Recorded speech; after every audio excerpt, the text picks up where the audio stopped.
All right, welcome back, everybody. So your assignment is going to have to do with playing around with this population genetics simulator online. And I will construct like an assignment sheet where I put this web address and I tell you exactly what I want you to do. But in this video, I just want to show you kind of how to use it.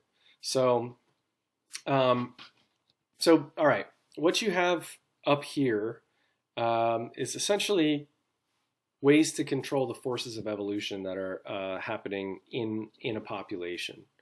Um, so let's just start off basic. You have two alleles at a particular locus.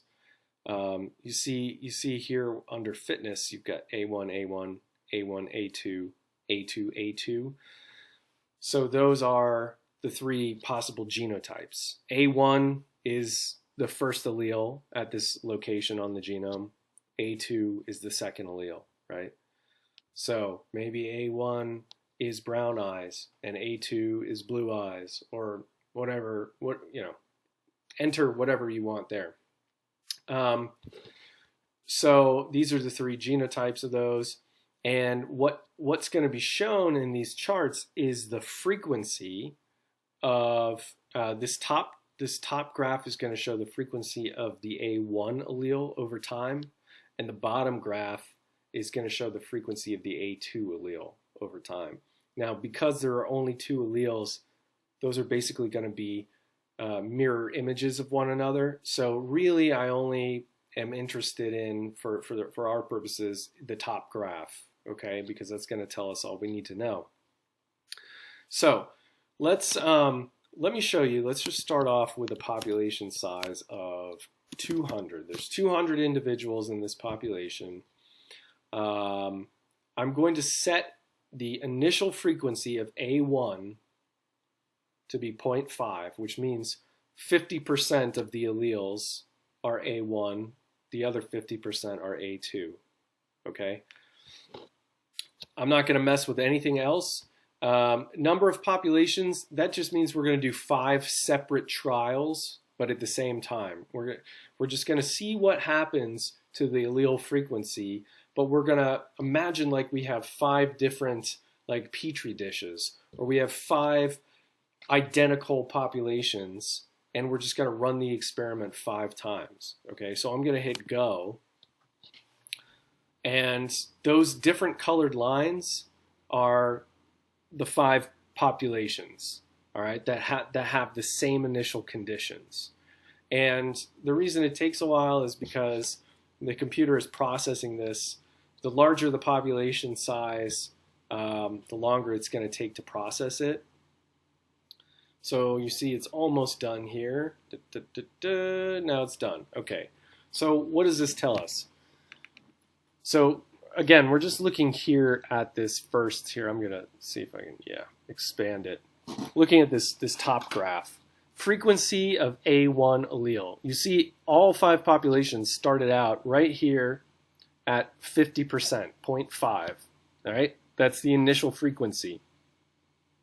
All right, now you see how they kind of all they didn't stay in a straight line at 50%. They were kind of all over the place, right? So what this line at 50% tells us is if there's no genetic drift, in other words, if this is an infinite population, okay, so if I flip the coin an infinite number of times, it would stay at the expectation value, approximately anyway, right, of 50% heads, 50% tails, right? But this isn't an infinite population. There's only 200 individuals in this population, so it's fairly small.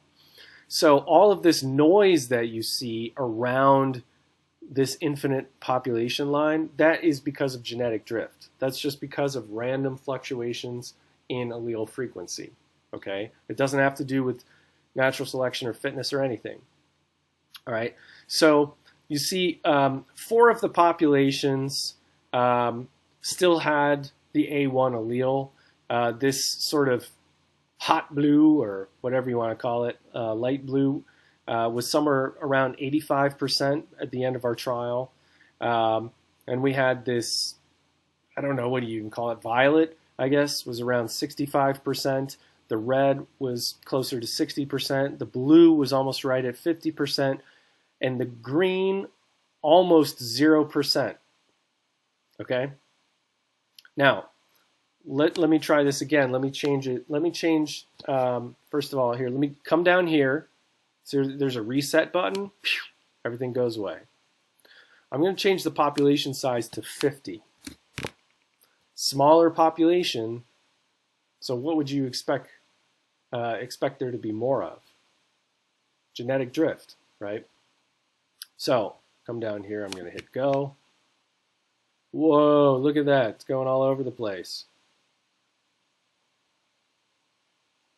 Definitely a lot different than what we saw before. All right, so what happened this time? They all started off at 50%, right? Because that is what I told them to do.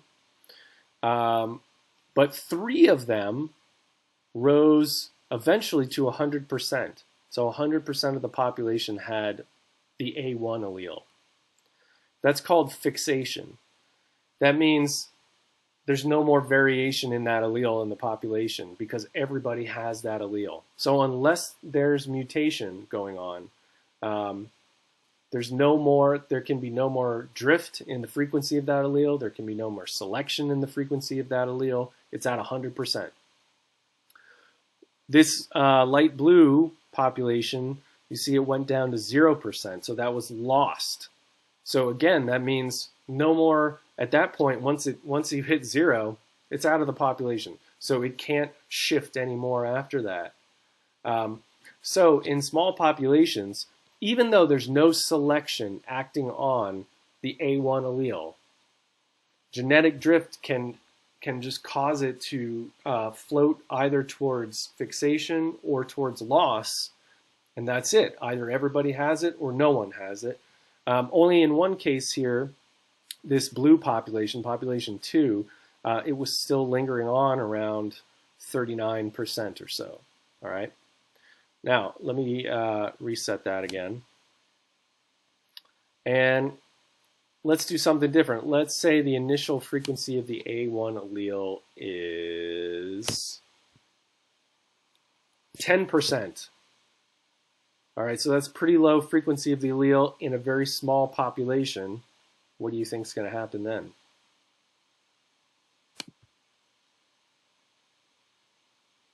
Whoa, crazy. All right, now, you see it started off for all 5 populations down here at 10%, and 4 of them, very, very quickly, within 40 generations or so, it was lost, okay? This red one, it got a boost right away, randomly, again, and it went to fixation. All right, so that is possible. It is possible for something that even starts out low in a small population to rise to high frequency and become fixed because it's a small population. Now, let's leave the population size at 50, but we're going to change the initial frequency. So let me go ahead and reset it. I'm going to change leave the population size at 50, set the initial frequency to be 90%. So all 5 are going to start off around here, but the population is still small. Well, let's see what happens.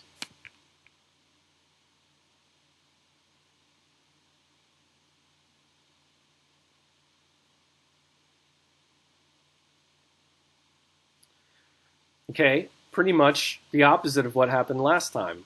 4 of the trials went to fixation, right? Because it already started out at 90%. So just through random changes in allele frequency, eventually it ended up being 100%. And in one case, it went down to 0% and it was lost, all right? So that's with just the population size as a factor and the initial frequency of the allele. So what drove the changes in frequencies there? Totally genetic drift, 100% genetic drift, all right? Now, let's do something else. let's have a slightly larger population size. Let's say, all right, let's go back to 200. I hope my computer doesn't crap out while I'm videotaping this and also using a simulator. Let's say the initial frequency of the allele is at 30%, all right?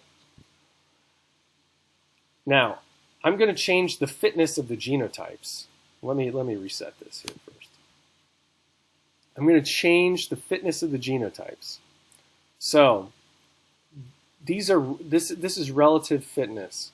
So, the genotype with the highest fitness can be only 1, all right? So 1 is the highest number that you can put in here. You can only put a number between 0 and 1, all right? So let's assume A1, that genotype is the most fit, all right? Let's assume A1, A2 is 0.8, so it's about 80% as fit as A1, A1. And let's say A2 is like only 30% is fit, okay? So, in other words, that pretty much means that the A1 allele is under positive selection, okay? Now, let's run it and see what happens. Look at that. With a population size of 200, all 5 populations, they start off with A1 at 30%, like I said, and they rise within just a handful of generations all the way up to 100%, right? So the mean generations to fixation was 24.2. So within 24.2 reproductive generations, everybody had the A1 allele when there were no A2 alleles, all right? What do you think will happen when I drop the population size down to 25? I'm going to leave this here, which means there's selection occurring, okay? But the population size is going to be smaller. Well, let me reset it, and let me hit go. All right, so it also rose to fixation, okay? But there's a little bit more noise happening on the way to fixation, okay? Let's take the population size down even more. Let's just say the population size is 10.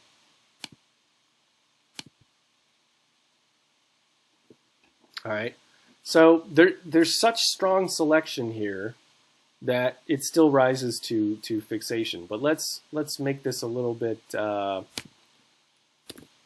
different.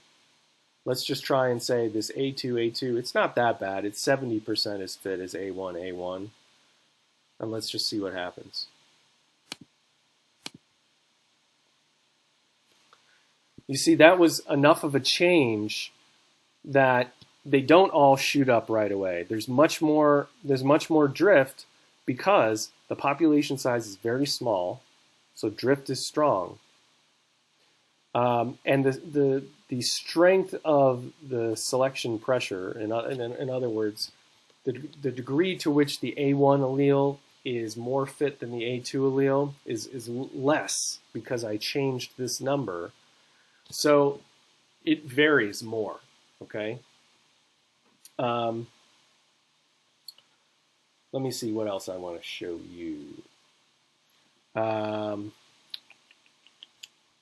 me go down here and reset it again. Now, I want to play around with migration. In other words, gene flow. All right, so I've shown you selection. That's here in fitness, right?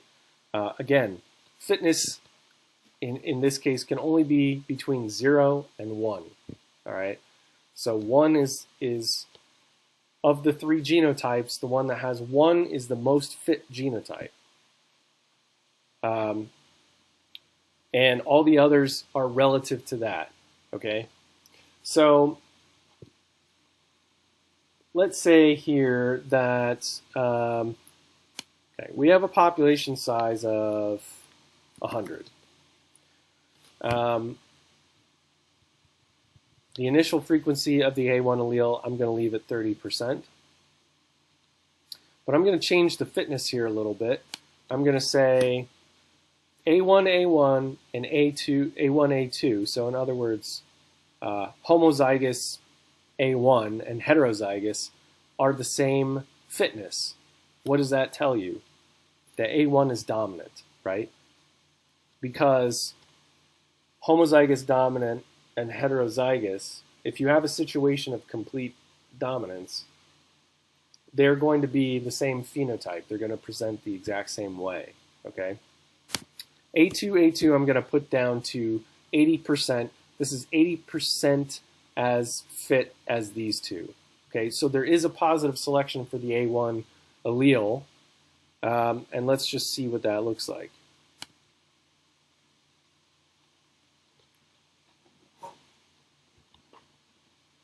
All right, so this black line, by the way, it shows you the theoretical trajectory of the A1 allele if you had an infinite population, but we don't. We have a population with a population size of 100.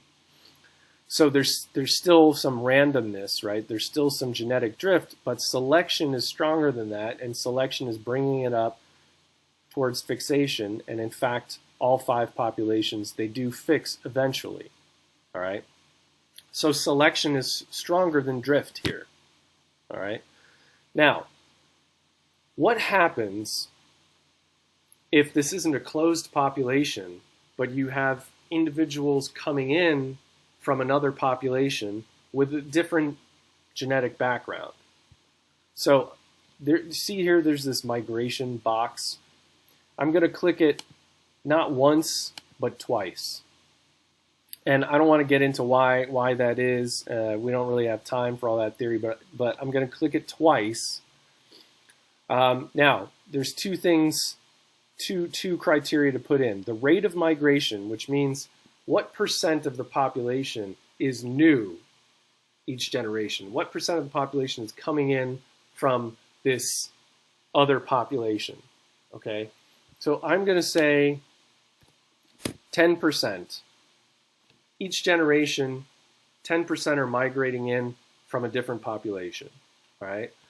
And the frequency in that population from which the migrants are coming, the frequency of the A1 allele, I'm going to say is really low, okay? So let's say the frequency of the A1 allele is 5%, 0.05. So let's think through what's going to happen here. In the populations that we're looking at, the A1 allele starts out at 30%. There's positive selection for A1, right, which is bringing it up, but you're also getting a steady flow of individuals from a population where A1 is very rare. All right, so let me reset this and see what it looks like.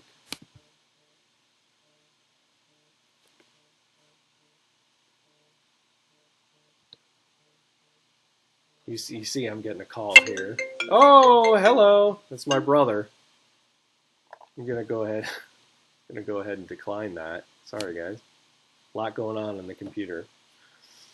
So okay, look, it's taken a while to figure this out. But essentially what you see is this black line is the theoretical trajectory. If you had an infinite population, it wouldn't matter if there's a few people coming in from a migrant population. That wouldn't change much.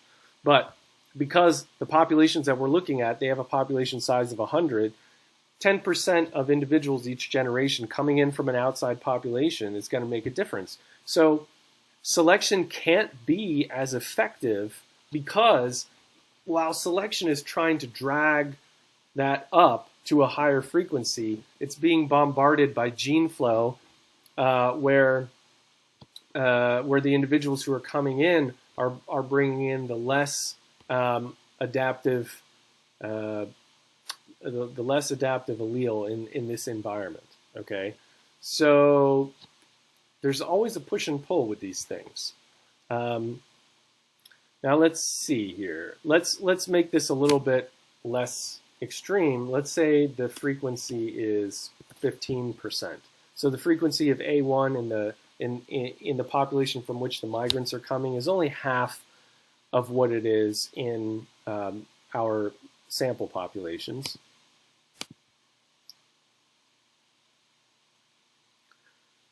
So you see it's able to get a little bit higher.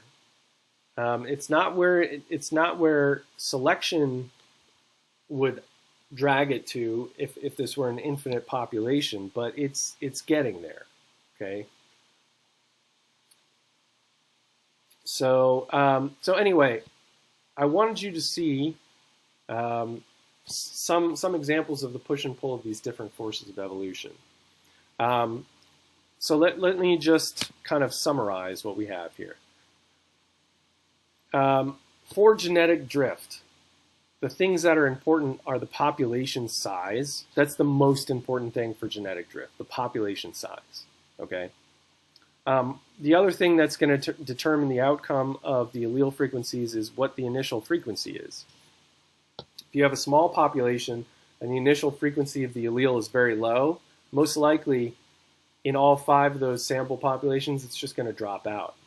If you have a small population size and the initial frequency is really high, most likely it's going to go to fixation more quickly. This here has to do with selection. What is the relative fitness of the 3 different genotypes? Okay, so you can only select a number between 1 and 0. 1 is the fitness of the most fit genotype, and you can see they can both have 1. Like these two can have 1. So you'll notice what they have in common is they both have an A1 allele.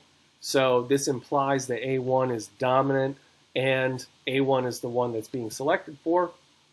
The A2 has a slightly lower fitness level, but you can also make all 3 of them different, or you can make all 3 of them the same, 1, 1, 1. Okay. And then this is migration. You can have no migration. There's 2 different models, but we're going to use the second one.